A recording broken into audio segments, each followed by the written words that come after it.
Last week, we asked the question. This week, we got the answer. Who can beat Vince Friese? Nobody. That's Yeah, nobody. I think the at the moment the biggest person that can beat Vince Friese is Vince Friese. I think for those of you that maybe didn't catch or didn't watch exactly what happened, had a great performance in main event one after a rare, terrible start, was outside the top five coming around the first turn, but I'm gonna call it like I see it. Vince ducked underneath the final tough block in the first turn.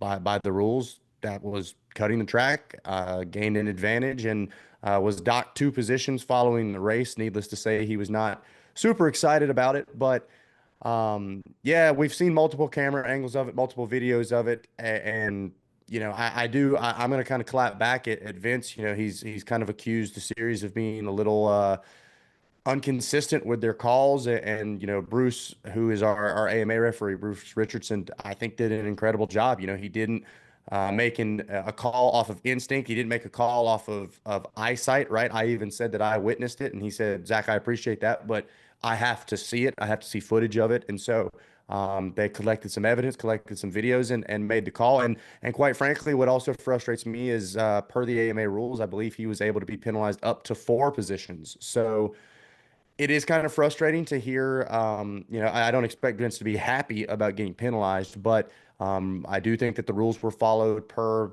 what they're laid out in the AMA guidebook. And so that kind of put him on his back foot for main event two. But Vince Friese, you back him into a corner, he's gonna come out swinging, and he did. He dominated. Michael Hicks, who we saw make that big exceptional pass at our last round. I think he was pretty winded. This was a much larger arena cross track than we've seen all year long, rivaling Supercross lap times. Michael was not only racing the AX Pro class, but that X Pro Start class as well.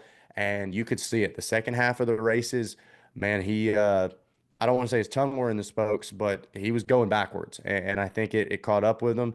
I think he was getting really overheated. He was very, very red when he came off the track. You could just kind of tell the fatigue was setting in. So, not the night that he was hoping for. Still managed to grab an overall podium. And then Ryan Brees, we know he's got a banged up knee, I believe a totally torn ACL. Stayed calm, quiet, but consistent. I believe it was a 2-2 on the night and walked away with a second overall. So right now, Vince is in the driver's seat of the championship, but man, it's arena cross racing. Anything can happen, and whether it be Vince hit the self-destruct button, or whether it's somebody else go after Vince and bring the fight to him.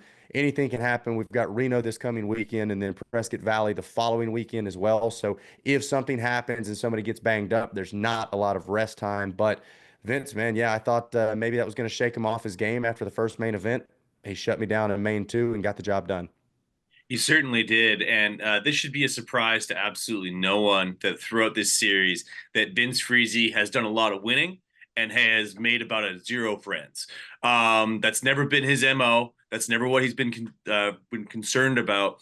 But Vince Friese has gone about his business exactly how Vince Friese does. That's why you bring him into Arena Cross. He is that nuclear element that is going to disturb things, and he's done exactly that. He's also done a lot of winning and is currently enjoying a points lead and a red plate to go along with it.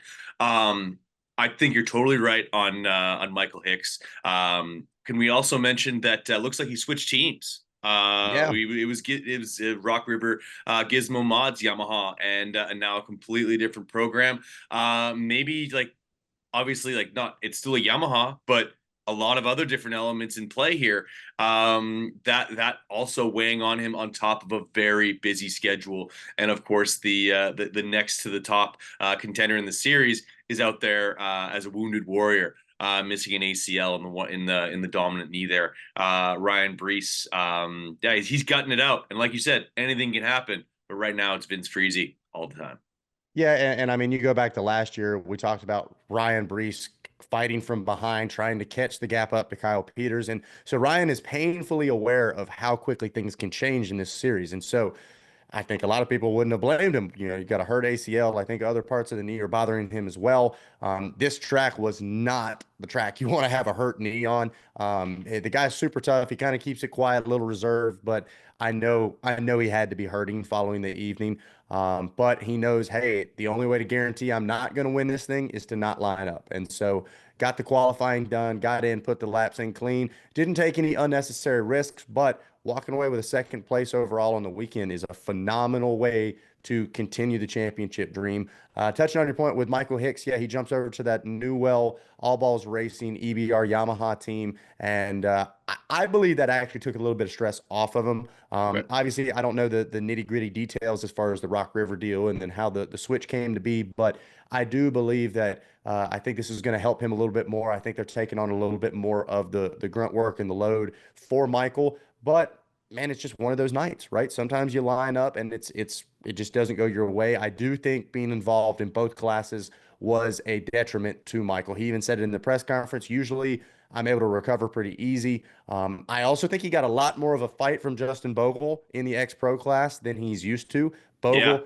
hometown crowd, Oklahoma was cheering him on, and he brought the fight to Michael and grabbed the win in the X Pro main event. So I think it was just one of those nights where there was a lot of stuff going on, long laps, a lot of racing for Michael Hicks, and just came up a little bit short on the fitness side. But like we said, managing damage control, an overall podium, not a bad night. Here's what I'll say about Justin Bogle. When that guy wants to flip the switch, he can flip it, and he's one of the best in the business at doing it. Without a doubt, the guy's got style for miles, and you could tell he had a good feeling going into the weekend. He was walking around. We actually put a microphone on him. He was chatting with some of our Cobra kids because we had the amateur national Saturday and Sunday. Was walking around the track, and I got to listen to a little bit of it. And the guy's just a nice guy, right? Like He he's is, yeah. chatting up with the Cobra kids, asking them, "Well, what line do you think you're going to do here?" Not just kind of playing cool guy, pro guy. He was genuinely interested in their feelings. He was even telling me on the interview, he was like, "Man, some of the lines these Cobra kids thought they were doing had me scared." Like, so it's cool to see. Kind of, we see this a lot in the tail end of careers. Not that Justin's going to be hanging it up anytime soon, but the appreciation factor just seems to come to life so much more in the later half of your racing career. I mean, you could genuinely see how much it meant for him to be able to win in front of his home crowd. He said there were a ton of people that he knew growing up that he hasn't seen in years. Now he gets to race in front of them, to be able to win in front of them as well. That was probably the loudest the crowd was the entire night. Fair enough. Last thing we'll talk about before moving over to Supercross is what do you think that Kyle Peters is thinking about all of this? I don't know. It's got to be painful to watch. I want to believe that Kyle is watching, but I also wouldn't be surprised if he's not because I know it had to be so painful to be that close to making history. I mean, to kind of be the guy in a series for so long, um, he's got to be bummed. But I mean, Kyle's tough. And from what we've heard, we talked to him a few rounds ago on Zoom following the incident, and doesn't sound like he's done quite yet. So the best are able to take trials and use them as opportunities to overcome, right? They take the bad and they turn it into motivation. It's not the fall down, it's the comeback, right? And so if you're Kyle Peters, I'm hoping. I haven't heard whether he's had the surgery yet or not, how the nerve damage is feeling. Obviously, that's top priority, right? I want the guy to be able to use his limbs properly and not be in pain. But if he is able to do it, I know he's pounding the pavement, putting in the time off the machine, hopefully going to get surgery done if it hasn't been already, and start the drive for the comeback season because I think this season has shown the level overall of racing has raised. Whether that's just the MCR crew, which I don't believe. I think the presence of a properly backed Ryan Brees, I think Michael Hicks has caught a lot of people by surprise, myself included, as far as the intensity he's been able to bring.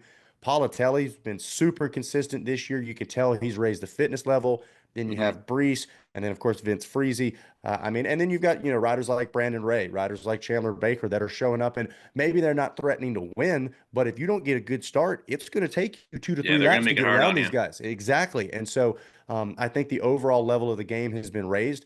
Kyle Peters is going to have to not only get back to the way he was, but maybe even find a way to get better than that to be able to be competing for wins again.